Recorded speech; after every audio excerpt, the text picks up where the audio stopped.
They said to me, in my own kitchen, the kitchen I once painted butter yellow with my own hands when she was still a girl doing homework at the table, they said, "This is my house now, Mom." No raised voice, no fight, no slammed door, just that steady tone children use when they believe they are merely stating a fact, like announcing the time of day or the color of the sky. But it was not a fact. It was a wound, a blade pressed without hesitation into the softest part of me, because I knew in that instant that the home I had poured my body into, the home that held the smell of her first birthday cake and the sound of her father laughing at midnight when he couldn't sleep, the home I fought to keep through recessions and debts and the humiliation of late fees, was being quietly, efficiently claimed by someone who should have known it as sanctuary, not conquest. I am 81 years old now, living in a rented room above a bakery where the walls smell faintly of cinnamon and yeast. But at that moment, I was still standing in the house that had carried me through widowhood and storms, and I realized for the first time that I was not regarded as its keeper or even its rightful inhabitant, but as a tolerated guest, a shadow clinging to corners, a figure occupying square footage rather than belonging. I should explain, though I do not excuse myself, that I allowed the erosion to happen slowly, like water working on stone. And for years, I told myself it was only kindness, only temporary generosity, only the natural arrangement of family helping one. Another in hard times. She had come after her divorce, defeated, angry, brittle around the eyes in a way that made me remember the frightened girl she once was. And I opened the door without hesitation, saying she and her boy could stay until she steadied herself. I did not ask for rent. I paid the property taxes, renewed the insurance, called the plumber when pipes froze, as I always had. At first, she seemed grateful, whispering thank yous into her wine at night when she thought I was out of earshot. But slowly, gratitude calcified into assumption, and assumption hardened into ownership in her mind. Until one afternoon, she stood by the window I had cleaned with vinegar for 40 years and pronounced that fatal line, "This is my house now." I had not prepared for the violence of such quiet dispossession. It was not a storm of cruelty. It was a casual declaration, and that made it worse, because casual cruelty corrodes more deeply than rage. You should know something about me. I was never a woman of quick tempers or dramatic gestures. I was raised to keep my chin level, to bear what must be borne, to serve before speaking, and to imagine that endurance was the highest form of love. I believed in patience the way some believe in God, fiercely and without proof. It carried me through my husband's death when the mortgage payment sat heavy in my lap, like a judgment, through the nights when I worked late at the library, shelving books no one read, through the mornings when I ironed shirts and packed lunches even, while my own eyes burned from exhaustion. So when my daughter began rearranging furniture without asking, when my teacups disappeared into boxes in the garage, when my books turned up at the second-hand shop in town, I said nothing. I told myself she needed space. She needed control. She needed to feel she could command at least one corner of a world that had betrayed her with a husband who left for someone younger. I swallowed each loss like bitter medicine, convincing myself that tolerance was healing. But silence does not heal. It corrodes the self until nothing remains but a shell that others walk past without recognition. The irony is that the house was never just wood and plaster to me. It was marrow. It was breath. I remembered choosing it with her father, when our hair was still dark and our bodies eager with the naive energy of first ownership. I remembered scraping wallpaper until our fingers blistered, painting walls with cheap rollers, laying down carpets we could barely afford, filling rooms with second-hand furniture that became priceless simply because our children toppled against it. In play, I remembered her toddling across the hallway, clutching the doorframe, and I remembered the day she slammed that same door in adolescent fury, shouting that she hated me. I remembered the smell of stew on Sundays, the squeal of the back gate in winter, the cicadas buzzing so loudly one summer that we had to shut every window and laugh through the heat. It was not only a house, it was a witness, and I had thought she understood that. So when she said it was hers, as if a deed could be rewritten by declaration, I felt not only dispossessed, but erased, as though my decades of tending had been a meaningless prelude to her performance of ownership. Standing there that day, listening to her casual claim, I thought of my mother, who died in a rented flat she scrubbed every Saturday as if it were a palace. She used to say, "A house is only as honest as the hands that care for it." And I cared. I cared until my knuckles ached, until my lungs filled with dust from polishing baseboards, until my back screamed from lifting boxes through each of our many small moves before we landed here for good. I cared so much that I believed care itself was proof of belonging. And yet, in that moment, none of it mattered. My daughter saw walls, square footage, equity. I saw a life.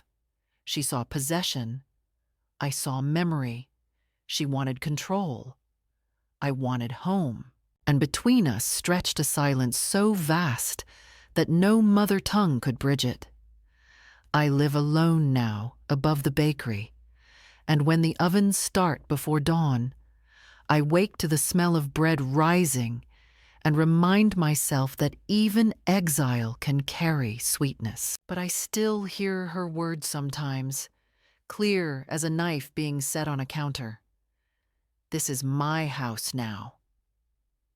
They echo not because I doubt their falseness, but because I still feel the sting of believing, for just one fragile second, that maybe she was right, that maybe I had become only a relic squatting in my own creation. That second has passed. I know the truth now, but the echo remains, and it is from that echo that my story begins. The real breaking point, though I did not recognize it immediately, came the day I returned from the county tax office with the receipt folded neatly in my handbag. The same errand I had performed every year since my husband died, a ritual of responsibility that had always given me a small sense of control over the disorder of life. And when I placed the slip of paper on the kitchen counter, proud in my quiet way of keeping things steady, she glanced at it and laughed. Actually laughed, not cruelly, but dismissively, and said there was no need for me to keep paying those things because she and her son had it under control now. And in that laughter, I heard something final, a note of possession, as though she believed the house no longer required me even as its caretaker, as though my long history of keeping the roof sound and the pipes running had been nothing more than a temporary phase that had reached its end. And when I reminded her gently that the deed was in my name, she looked me straight in the eye and said with a calmness that chilled me more than any outburst could, "On paper, maybe, but everyone knows this is my house now." She said it with such certainty that for a moment I felt as if reality itself had shifted, as if documents and decades could vanish simply because she refused to acknowledge them. And that was the instant I realized this was no longer a misunderstanding or a phase, but an act of erasure. I cannot describe to you the way my stomach turned at those words, not because I feared losing the house, though that fear was real and sharp, but because I recognized in her voice the same tone her father once used when he announced decisions that affected my life without asking, the tone of a person convinced their perspective was not opinion, but law.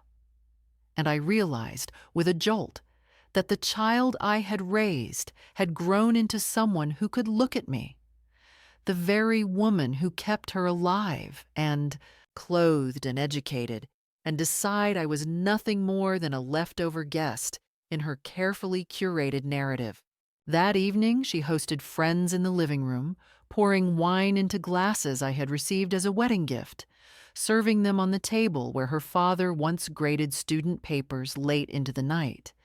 And when one of them asked casually whose house it was, she gestured around with her manicured hand and said, "Mine. I've been here a while now." While I sat in the corner of the same room I had filled with birthday balloons and Christmas trees, holding my tongue so hard between my teeth that I tasted iron. I wanted to stand and shout, "This is my home. My name is on the papers. My sweat is in the floorboards. My breath is in these walls." But I did not, because I knew if I raised my voice in protest, they would not hear me as rightful owner, but as a frail old woman disrupting a pleasant evening, and nothing silences faster than the fear of being dismissed as hysterical when you are simply telling the truth. The next morning, I rose early, long before she stirred, and walked through the rooms like a stranger on a tour of some historical property, touching the door frames, the banister polished to a dull shine, the photographs replaced by minimalist prints. And I felt as though I were already a ghost haunting a home that had been taken over by new occupants, unseen, yet still tied to every brick. The kettle whistled as it always had, but the sound seemed hollow, as though the house itself knew it was no longer mine in spirit, even if the law still recognized me. I sat at the kitchen table, the one my husband and I once bought secondhand and refinished ourselves, and stared at the folded tax receipt. My hands did not tremble. My breath did not quicken. But my heart settled into a kind of heavy clarity, a realization that I had crossed some invisible border, and there was no returning to the illusion of shared space or temporary arrangement. She had claimed it. She had told others it was hers. She had rewritten the narrative so smoothly that even the neighbors, even her own child, began to see me as someone being accommodated rather than someone who belonged. Later that week, when I came home from the library, my last small refuge of order and purpose, I found that my bedroom door had been repainted without my consent. The pale blue I had chosen decades ago covered over with a flat white, erasing the shade I had stared at through illnesses, through lonely nights, through prayers whispered to the ceiling when I thought I could not go on. She explained it casually. The room needed refreshing. We're updating the look, we, as though I had been consulted, as though my silence was agreement. That was the moment I understood that the slow theft of my life was not limited to objects or rooms, but extended to memory itself. That she would repaint every wall and retell every story until my presence vanished completely, until the house no longer remembered me either. And still, I said nothing aloud, only carried the bitterness into bed with me, and lay awake staring at the ceiling, listening to her laugh downstairs, thinking of all the ceilings I had stared at in my life. Hospital ceilings, motel ceilings, even the cracked plaster above the bed I shared with her father when we were young, and how each ceiling had at least held me with honesty, unlike this one, which now seemed to mock me with its fresh coat of white. The catalyst, though I did not name it then, was not simply her words or her actions, but the silence I felt pressing in from every side. The realization that no one would defend my claim because no one else remembered the sacrifices embedded in those walls. To her, I was an old woman clinging to property. To me, she was a child stealing the marrow of my existence. I began to understand that this was not only a family conflict, but a form of quiet violence, the kind that leaves no bruises, but erases identity. And once I recognized that truth, I could not unsee it. From that day forward, every object removed, every decision made without me, every careless word layered itself into a growing clarity. If I did not act, if I did not reclaim myself, I would disappear long before I died. That is how the betrayal became final, how the wound shifted from confusion to certainty. She had told me plainly, and I finally heard it. This is my house now, and in hearing it, I knew the story of my life had reached a turning, one that would demand from me something fiercer than silence. The erosion continued quietly, without ceremony, like mold spreading behind wallpaper, where you cannot see it until the entire wall softens under your hand. And though I told myself each small act was tolerable, together they formed a pattern so clear that even in my most generous moods, I could no longer pretend it was accident. It began with the thermostat, a device I had never given much thought to beyond turning it up on winter mornings so that my bones did not ache when I rose from bed. But one evening, I discovered it locked in a plastic case, a cheap contraption you might see in an office building where employees are not trusted to manage comfort. And when I asked about it, she shrugged and said, electricity costs were high, that we needed to be more disciplined, that she had the key and would manage it from now on. And in that phrase "we needed," I recognized again the quiet trick of language by which she erased my ownership and replaced it with her control.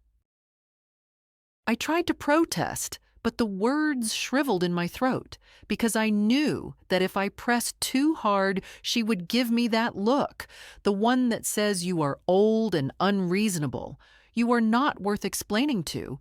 And so I sat through a winter where my fingers stiffened in the mornings, and I learned to layer sweaters over my nightgown before stepping into the kitchen that once smelled of bread but now smelled only of antiseptic lemon wipes she favored for cleaning. My belongings, too, began to vanish, not all at once, but little by little, so that I could not tell if the absence was my own forgetfulness or her efficiency, and that doubt was its own cruelty, because it made me question my mind when I had always trusted its sharpness. One day, my porcelain teacups, the ones my mother gave me on my wedding day, were gone from the cupboard. And when I asked, she said she had donated them because they were chipped and we don't need clutter. Another week, the old rocking chair where I had soothed her through fevers disappeared from the living room, replaced by a sleek piece of furniture she said matched better with her new rug. My photographs, too, found their way into boxes in the garage until the walls bore no trace of family, but instead a series of neutral art prints, bridges and flowers and geometric designs, images that carried no memory and no story. It was as if she were preparing the house not for living, but for display. And in that transformation, my life's evidence was quietly erased. The neighbors, who had once known me as the woman tending roses in the front garden, began to greet her instead, their eyes sliding over me as though I were a visiting aunt or a boarder. I overheard her once at the mailbox telling someone I was staying with her for a while, and the words stung more than outright cruelty would have, because they were spoken lightly, without malice, but they rewrote the narrative of my life in the very community that had watched me raise children and patch fences and sweep sidewalks for 40 years. To them, I was no longer the homeowner. I was a dependent, a guest, an elderly woman allowed to linger. The humiliation was not loud, but it was suffocating. A quiet fog that seeped into every interaction, until I began to avoid leaving the house at all, fearing I would hear again some neighbor's cheerful remark that confirmed I had been demoted in their eyes from matriarch to appendage. Meals, once the shared language of our family, turned into another weapon of erasure. I used to cook stews that filled the house with warmth, the kind of meals that stretch a small budget and leave leftovers for days. But she began to frown at the smell, to comment that the dishes were too heavy, too old-fashioned, too greasy, and soon enough, she took over the kitchen with her blenders and juicers, serving pale concoctions in glass jars while my recipes languished untouched in the drawer. I found myself eating toast alone at odd hours, too ashamed to cook for fear of hearing her sigh at the mess. Even the refrigerator betrayed me, filled with containers labeled in neat handwriting that was not mine, each shelf reorganized until nothing remained of my rhythm. To open the fridge was to confront my own absence, to see that I had no place even there. And through it all, there was her boy, my grandson, a child I had once carried on my hip and sung to in the quiet hours, who now repeated her phrases without knowing their weight. One afternoon, when I asked if he wanted to hear a story before bed, he looked at me with polite distance and said, "Mom says you get tired too. Easily. Grandma, maybe you should rest." He did not mean harm, but the words sliced deeper than any accusation, because I heard in them the echo of his mother's dismissal, the suggestion that I was no longer the storyteller, the comforter, the necessary presence, but only a tired old woman best left to sleep. That night I lay awake, not from physical pain, but from the ache of invisibility, realizing that even the next generation had begun to see me through the lens she held up to them. The first escalation was not dramatic, not an eviction or a fight, but a steady suffocation, a narrowing of my world until I lived like a ghost in my own home. I walked softer, spoke less, avoided inviting friends because I did not want them to see how diminished I had become. I learned to disappear into my room with a book, even when the words blurred before my eyes, simply to avoid the small humiliations of being corrected, overruled, dismissed. When I tried to pay for groceries, she waved my hand aside and said, "Don't worry, I've got this," even though it was my money, my pension, my savings that had built the very walls around us. She began leaving small sums of cash on the counter for me, as if she were the provider and I a dependent child. And though I wanted to refuse them, I kept them, ashamed, because refusal would only provoke another sigh, another lecture about my forgetfulness, my supposed inability to manage. The house itself seemed to conspire in my erasure. The blue walls repainted in beige, the curtains replaced with blinds that admitted light but no softness. The rugs rolled away to reveal stark wood floors that echoed with every footstep. All of it combined to strip away the intimacy I had woven into every corner. I used to believe houses held memory, but as I watched mine transform into something cold and impersonal, I wondered if memory too could be painted over, if love could be scrubbed out with bleach and replaced by the sterile gleam of surfaces that reflected nothing of the lives once lived there.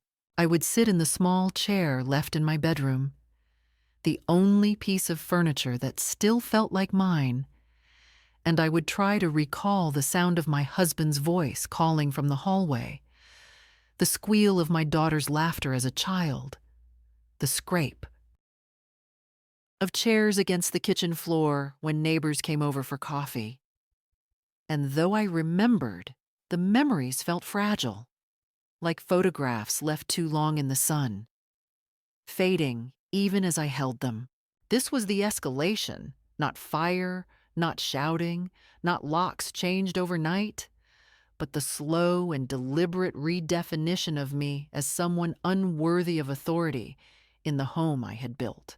It was the death of a role, the silencing of a voice, the reduction of a woman to a shadow. I tell you this because I want you to understand that betrayal does not always arrive with thunder.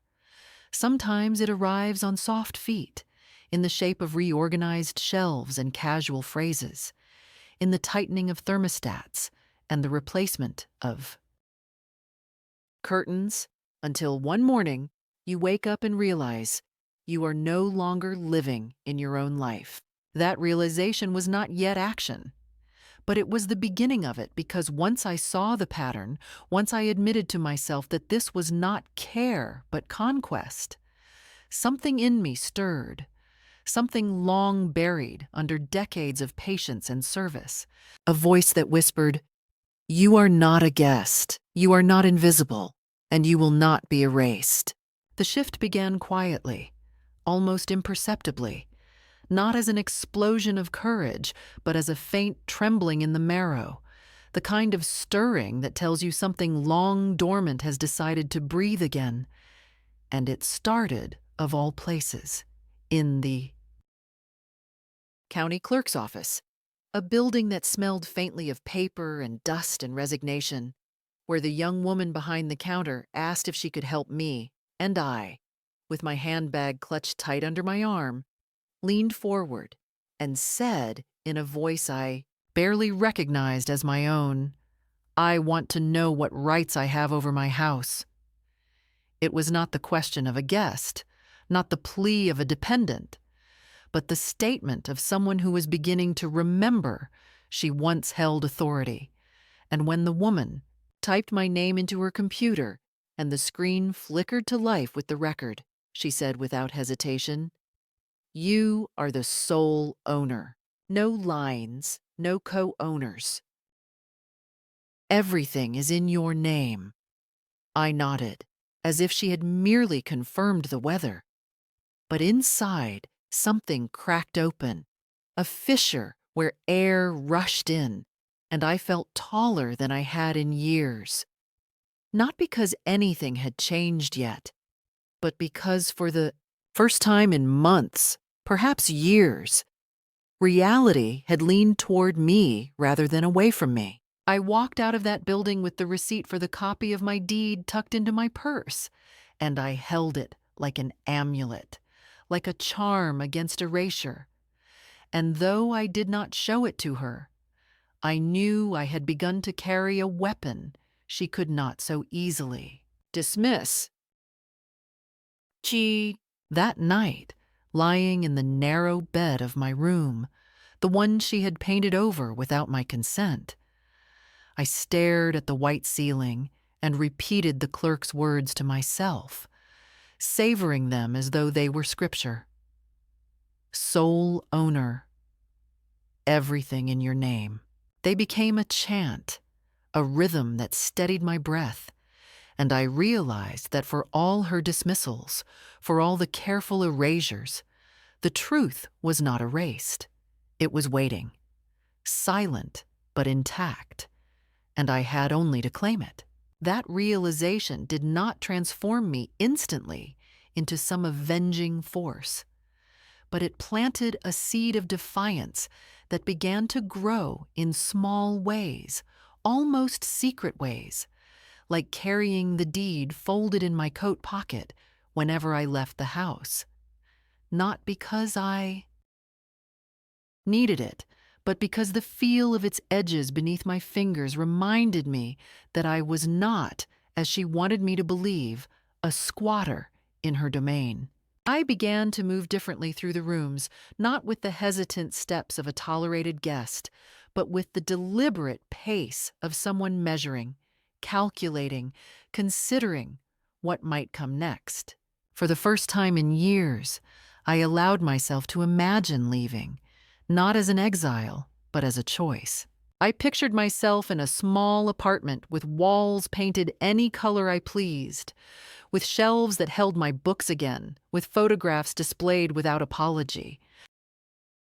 I began to look at her not only with pain, but with a strange detachment, as though she were already someone I would one day describe in past tense, not the ruler of my present, but the character in a story I was preparing to close. I do not think she noticed the shift immediately.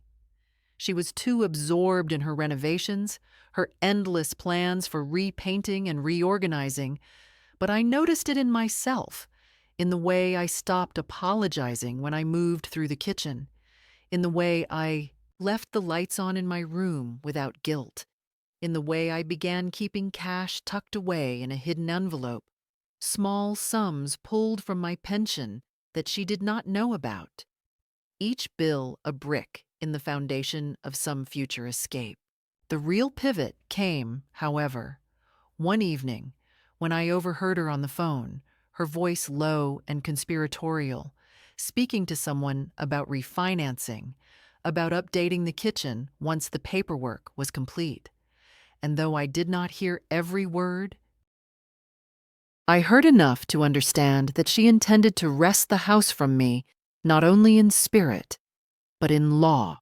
My heart hammered, but instead of collapsing under the weight of fear, I felt a rush of clarity, as though the universe had finally shown me its cards.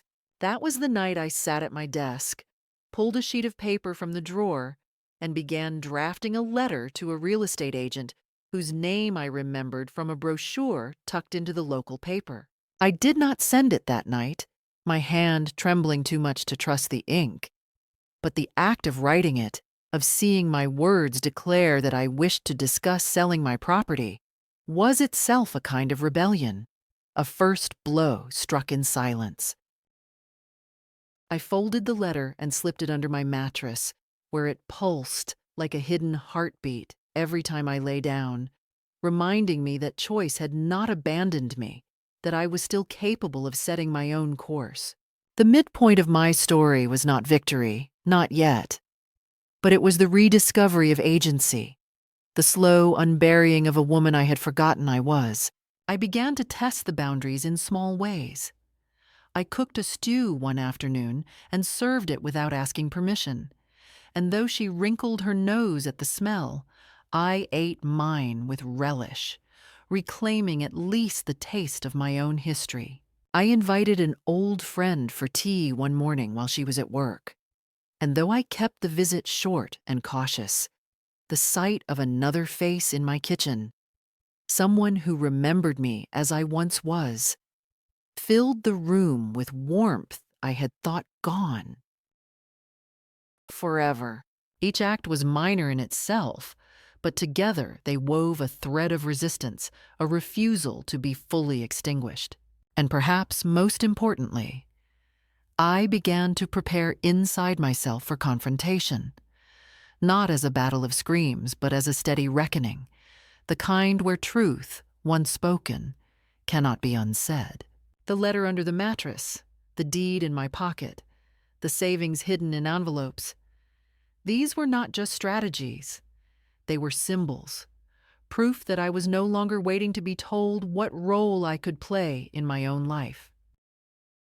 I did not yet know what form the final act would take, but I knew with a certainty as sharp as bone that the story had shifted, that I was no longer simply enduring, but moving, however slowly, toward a moment when silence would no longer be enough. It did not crash over me like a wave. It rose in increments the way a tide creeps up a shore and claims what you thought was dry land. And in that creeping, I began to feel the pressure of a past that refused to stay buried, because once the deed lay, warm in my pocket, and the unsent letter thudded under my mattress like a second heart. The world around me seemed to sense the shift and answered with its own countermeasures, subtle at first, then unmistakable, as if the house itself transmitted an alarm to its new self-appointed guardian. The first sign was the mail, not the ordinary flyers and bills, but a crisp envelope addressed to me in a hand I did not recognize, which, when opened, revealed a form letter from a financial institution I had never done business with, thanking me for my inquiry about equity extraction options and inviting me to schedule a call to discuss a cash-out refinance tailored to my retirement goals. And though it might have been junk, I knew immediately it was not, because the numbers quoted were too precise, the address too exact. And when I asked her if she knew anything about it, she gave me a look of orchestrated innocence and asked why I would bother with such complicated things when we barely needed repairs. And I understood that conversations were happening in rooms I did not enter, plans being sketched that assumed I would either cooperate like a docile relic or fail the tests designed to prove I was no longer competent to rule my own life. The escalation was not just paperwork. It was a choreography of doubt, carefully staged in front of witnesses who would later swear they had seen me confused or unsteady or forgetful, and it began with the thermostat again. A petty battle turned into evidence, because she would remark, in a voice pitched to carry to anyone within earshot, that I had left the heat too high and seemed to forget our new policy. And when I reminded her gently that I had not agreed to any policy, she would smile at the neighbor on the porch and say, "She's still getting used to things. At her age, change is hard." Planting in the soil of community a seed that would later sprout as the question I dreaded most. Did I really know what I was doing? She borrowed my car keys once, my car still paid from my account, to run an errand and return them to a different bowl than the one I had used for 20 years. And when I could not find them for a full morning and asked if she had seen them, she widened her eyes and said softly, "You're always misplacing little things, Mom. Don't worry. We'll figure out a system." A sentence that seemed helpful to a stranger, and yet landed like a shove, because I could feel the invisible ledger where each such incident would be recorded and later presented as proof that I needed assistance with complex decisions. The day she invited a friend to dinner was the day I understood the nature of the trap being set, because the friend was not a friend at all. She was a social worker attached to a charity that offered supportive services for seniors. And although she introduced herself with warmth and sat at my table complimenting the stew I had dared to cook, she also asked questions with the lightness of someone performing a routine well-practiced. Questions about whether I ever felt overwhelmed managing finances, whether I ever got lost in familiar places, whether anyone had taken advantage of my trust. And I realized I was being assessed in my own dining room, graded on an exam I had not agreed to take, and that if I faltered, if I showed even ordinary fatigue, my daughter would have the documentation she needed to declare me incapable of handling what she called the complexities of modern property management. I answered carefully, letting my sentences unspool with the precise detail librarians cultivate, citing dates and amounts and the names of plumbers I had hired after freezes, and the social worker's pen, slowed, then stopped. And after dessert she stood to leave with a smile that did not reach her eyes and said I seemed remarkably independent, which to me felt both like a small victory and a warning, because I knew the game would not end there.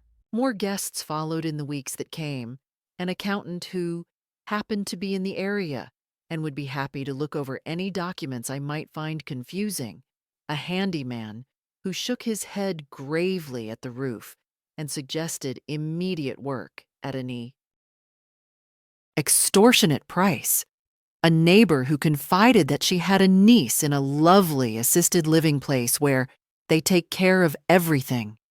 And behind each encounter, I could feel her orchestration, the careful pressure designed not to force me out because blunt force leaves marks, but to persuade me that leaving was the sensible, even generous thing to do.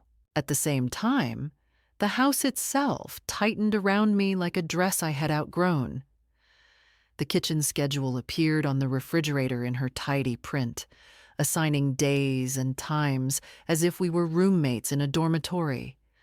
Pantry shelves were labeled with her categories so that my tea ended up misfiled under miscellaneous, and my bedroom door acquired a soft close hinge that prevented the satisfying firmness of a door shut with intention, so that even my small rituals of privacy were muffled into compliance.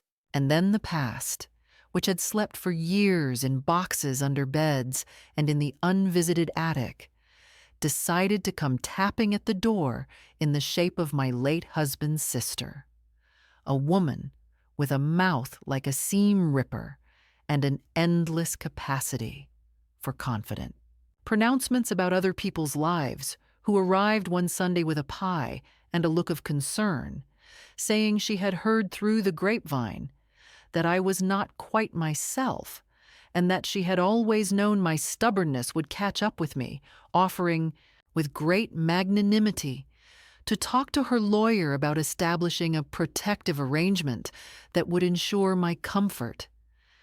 And as she spoke, my daughter watched me over the rim of her glass, with the expression of a chess player who has just placed a piece in a corner of the board you had forgotten to guard. I smiled at the pie, thanked her for coming, and told her in a voice so even it surprised even me that I had spoken to the county clerk and kept my affairs in order, that I appreciated her concern, but would not be requiring legal pastoral care. And something in her face hardened, then slid away, but the message was clear. If my daughter could not claim my house through affection or exhaustion, she would claim it by assembling a chorus to sing the song of my decline. It was around this time that my grandson, my dear boy whose voice had once been a bell that called me back from the edges of despair, began to visit less and, when he did, seemed diffident, weighted by the burden of narratives he could not evaluate. And one afternoon, as we folded laundry together, he always liked the feeling of warm towels fresh from the dryer.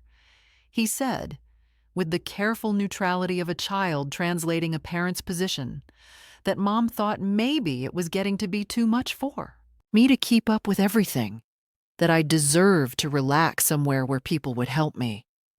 And though he did not say it unkindly, the phrase "deserve to relax" landed like a polished stone on the table, smooth and cold, because suddenly the future I had not chosen was dressed up as a reward, and I realized with a kind of trembling clarity that love itself was being conscripted to march in the parade of my surrender.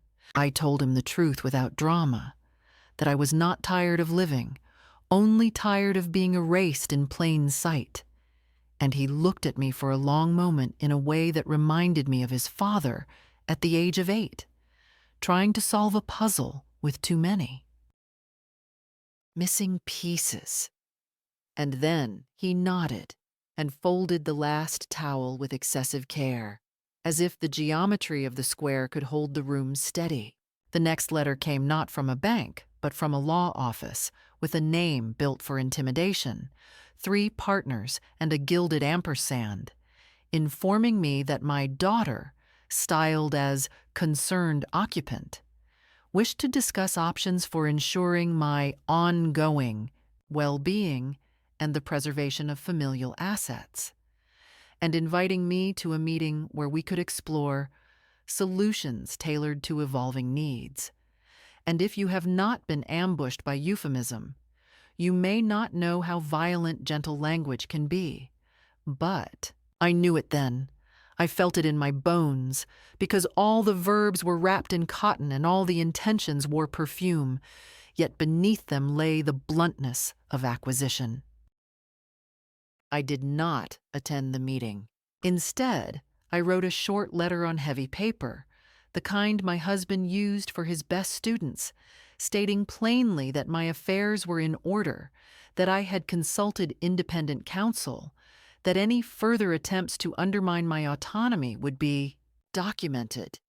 And I hand-delivered the letter by slipping it into the brass mail slot of the office myself, enjoying the satisfying metal slap as it fell, as if to mark that in this contest I could still place pieces on the board. Resistance, however, has its cost, and with each act of defiance, the temperature in the house dropped a degree, not literally.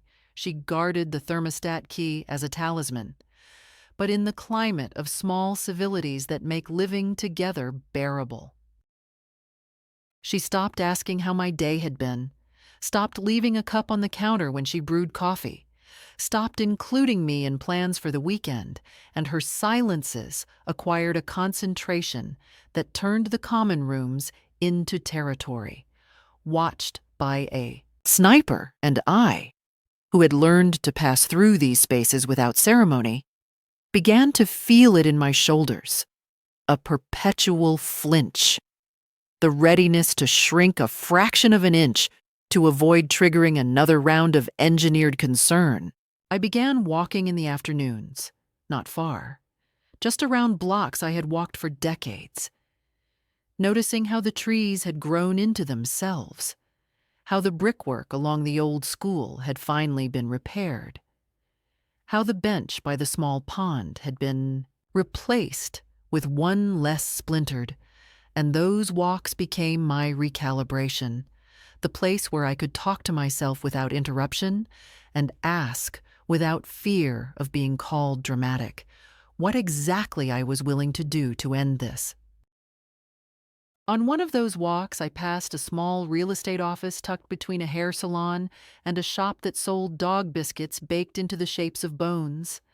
And in the window was a photograph of a woman about my age standing in front of a modest bungalow, smiling with a calm that looked like sleep finally arrived, and beneath it, a caption about right-sizing with dignity. And though I usually sneer at such phrases, this one did not offend because it seemed to admit that size was not only about square footage but also about the shape of a life. And I went inside and asked for an appointment. Not because I was ready to sell that second, but because I wanted a witness, someone outside the family map, to hear me say aloud that my house was mine to move as I chose.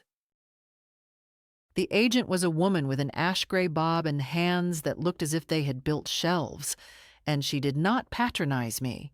She asked clear questions and answered mine, and when I told her I wished to make inquiries discreetly, she nodded and said, discretion was a kind of kindness often forgotten in her business.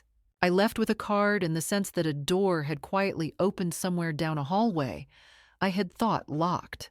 And then the past returned again, not as accusation or pity, but as memory sharpened to a point when I found, in a box she had not yet labeled out of existence, the old recipe card in my husband's scrawl for a cake he called good enough to make.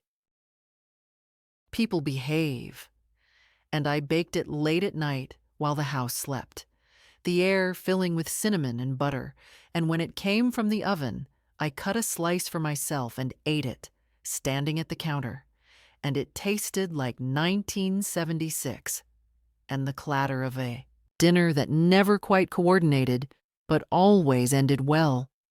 And I realized the second escalation had done something I had not predicted. It had pushed me past the terrain of petty skirmishes into the field of decisive acts, not because I craved victory, but because I craved peace, and the path to it no longer ran through her approval. I wrapped the rest of the cake and left it on the counter with a note that said simply, "For breakfast." And in the morning she passed it without comment, a silence so stiff it might as well have been a slammed door. And I smiled, because her refusal to share sweetness was its own confession of defeat in a war I had not declared. Pressure invites spectacle, and soon enough there was a spectacle, not in our town paper, but in the neighborhood newsletter, where photographs of garden tours and lost cats live, an item about our beloved multi-generational households that included, a little too conveniently, a paragraph about how difficult it can be when elders struggle with transitions. And though my name was not mentioned, our address appeared in the list of resources available, and neighbors began to arrive with casseroles of consideration, their kindness a mirror wrapped around a knife, and I, having learned to accept the meal and not the story, took their dishes with thanks and returned them clean and unconverted. Meanwhile, my daughter began organizing a brunch, a performance of harmony designed to calibrate the narrative in her favor. And when I asked if I could invite 2 friends of my own, women who remembered me from the library and from PTA meetings where we had wrangled budgets with ferocity, she said the guest list was tight and perhaps another time, which I translated to mean never. And I decided, as I ironed my blouse in the privacy of my room, that I would attend in my own capacity, not as the elderly prop in her tableau, but as the owner of the house where the table stood. At that brunch, amid the small talk about travel and rising property values, a man in a slate sweater asked, half joking, whether I enjoyed the freedom of not having to manage such a big place anymore. And I set down my fork and answered in a clear voice that I still managed the place and would continue to do so until I chose otherwise, that the freedom I enjoyed was the freedom to make decisions without permission. And the table went quiet for 2 beats. The conversation swerved, and my daughter's smile froze and then reset. And in that micro stillness, I felt the balance tilt. Not in my favor yet, but away from the assumption that no one would hear me when I spoke.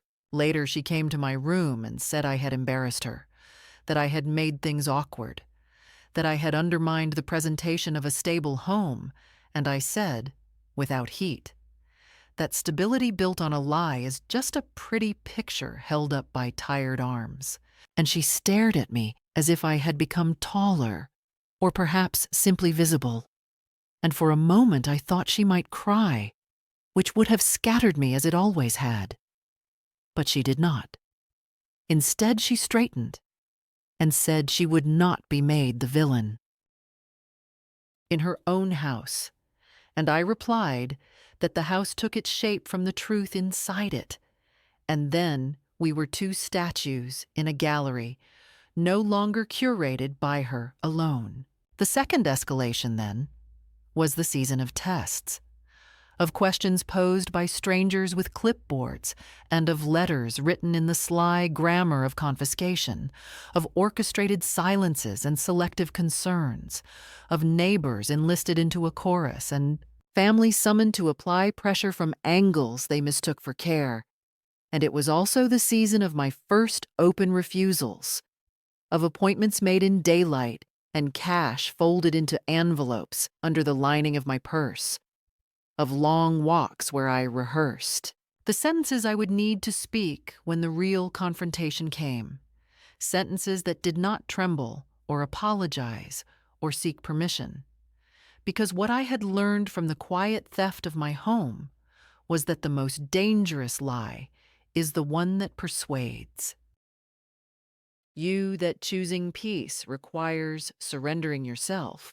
I would choose peace, but not by erasing my name from the deed of my own life. And as the weeks tightened, and the glances sharpened, and the next letter arrived, this one proposing a family meeting with a mediator, I realized the tide had reached the steps and that the moment to step back or step forward was here, and that perhaps without intending to, I had already chosen my direction because my hand, when it reached for the deed in my pocket, did not shake. The moment of final decision did not arrive with shouting or slammed doors, but with a quietness so sharp it cut more deeply than any noise, and I knew as I sat at the small table in Joyce's kitchen, the evening light falling like pale honey across the linoleum, that I had come to the end of pretending there was anything left to repair with them. The envelope from Adam lay in front of me, his handwriting neat and controlled as ever.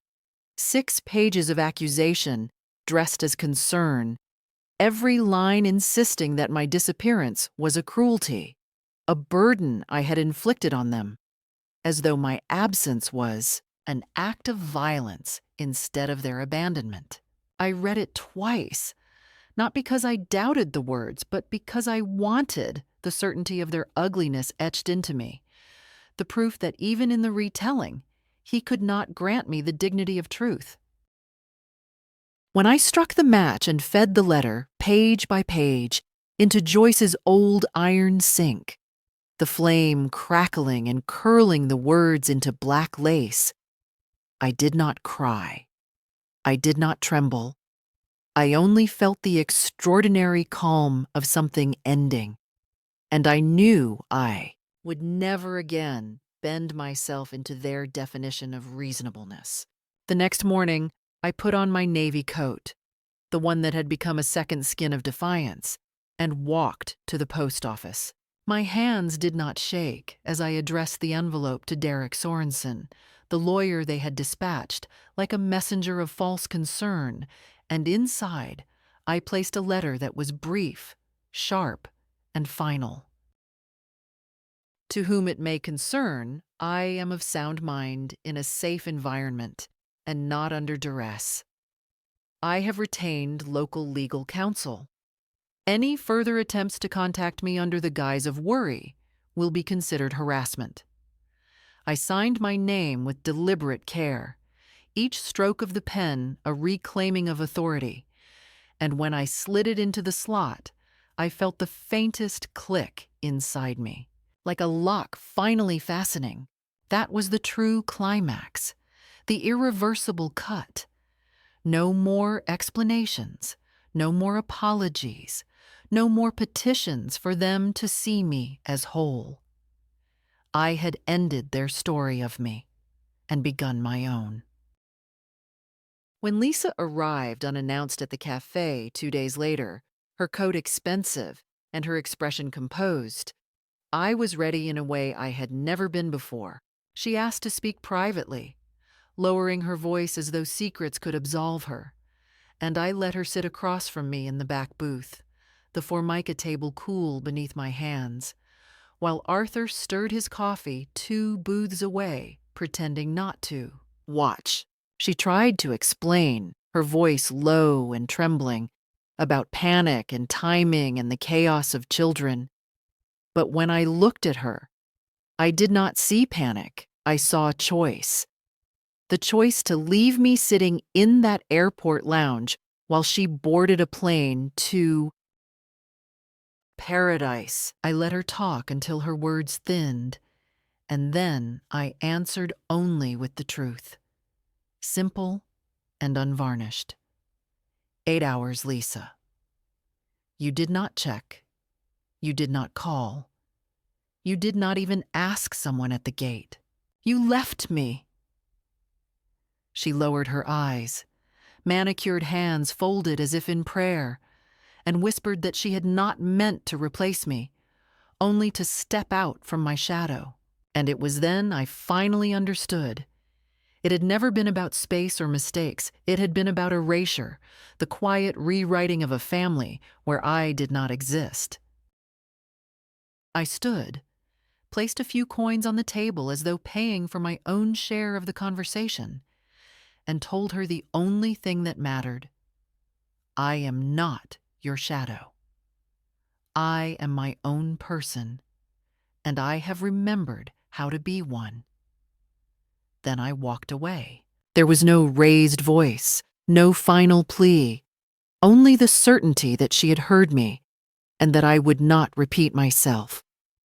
That night, I wrote her a letter of 3 lines. I know what you did. I am not angry. I am not coming back. And mailed it with a stamp that carried the image of a bird in flight. I did not wait for an answer, because the act itself was the closure. The culmination was not in their reaction, not in whether Adam fumed or Lisa wept, or the neighbors whispered about the missing matriarch. It was in the steadiness I felt, walking through my own day without their weight. At the cafe, I wore the deep green apron Heather had found on clearance, stitched with the words, "Not your grandma's kitchen," and for the first time in decades I laughed so fully that the sound startled me. Arthur raised his mug like a salute, and Joyce, when I came home late, looked at me and said, "You look lighter." She was right. I had finally put down the burden that was never mine to carry. The endless work of making myself small enough to fit into their story. Now, my story was mine alone, and the house I had once been told was no longer mine had been sold, if only in my heart, from under their feet. That was my climax. Quiet, but absolute. A woman at last unafraid of being called unreasonable. A woman who had stopped waiting for permission. A woman who had taken the pen back into her own hand. Peace, when it finally arrived, did not sweep in with trumpets or the applause of justice served. It came softly, in the rhythm of ordinary mornings, in the scent of cinnamon drifting up from the bakery below my small rented flat, in the hush of evenings when I could choose my own silence without fearing that someone would twist it into evidence of weakness. At first I did not trust it, this new calm. I thought perhaps it was only the stillness before another storm. But as days passed and no letters came, no sharp knocks at the door, no carefully phrased accusations disguised as concern, I realized that the world had gone on without them, and, more importantly, that I had gone on without them. There was no collapse, no desperate chase to reclaim me, no child suddenly rushing into my arms to weep with regret. There was only absence, and that absence, instead of gnawing, became the spaciousness in which I finally stretched my limbs like a woman waking from years of cramped sleep. I began to cultivate small rituals that were mine alone. In the mornings, I walked to the park with a notebook in which I wrote not the grand confessions of literature, but lists of what I saw. A boy chasing pigeons until he laughed himself breathless. A woman with silver hair knitting on a bench as if time itself had slowed for her. The brittle crunch of leaves underfoot that made me think of autumns past but without bitterness.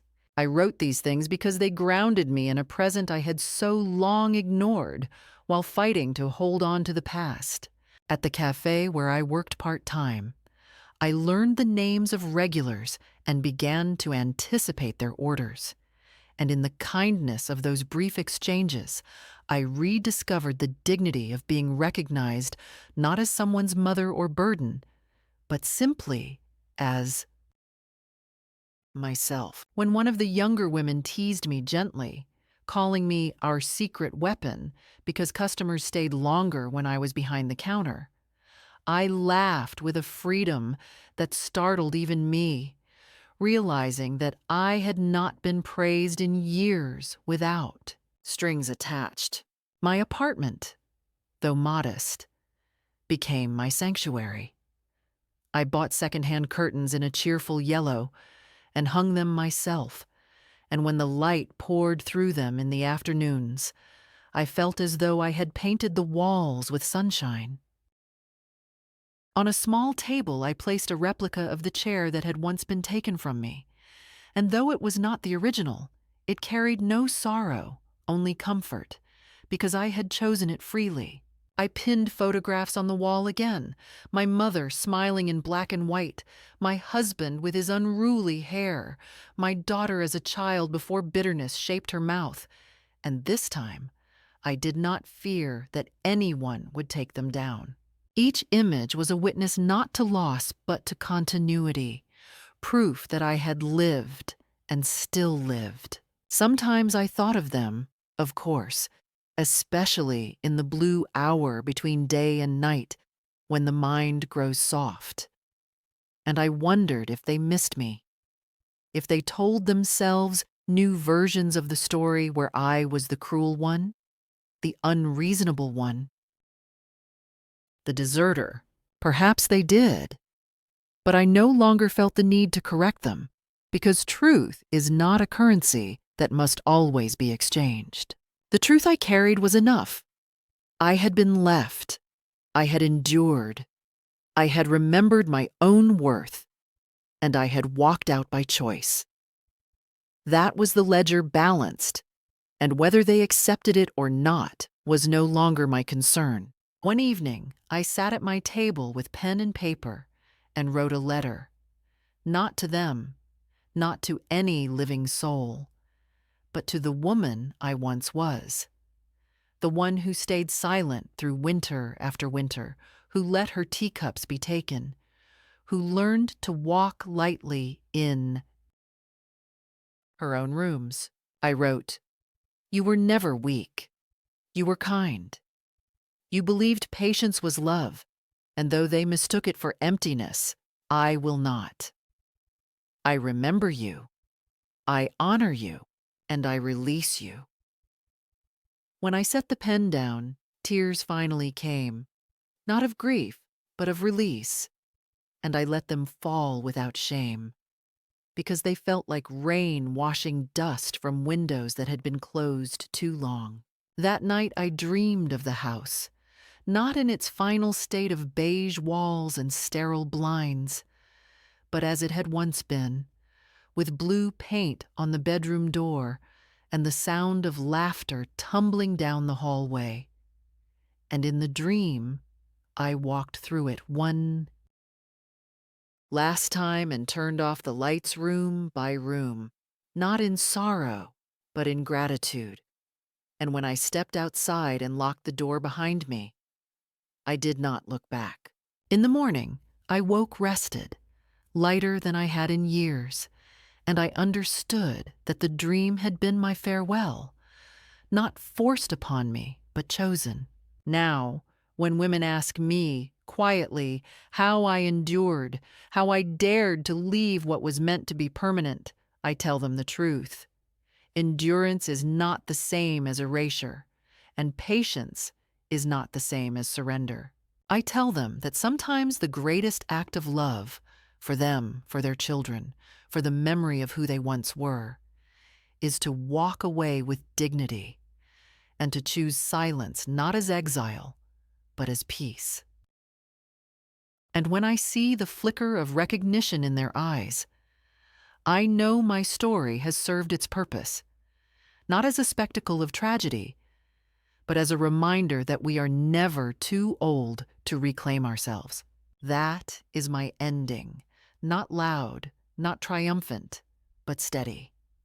A woman who wakes each morning to the scent of bread rising, who sits in her own chair by her own window, who no longer waits to be seen because she has already seen herself clearly.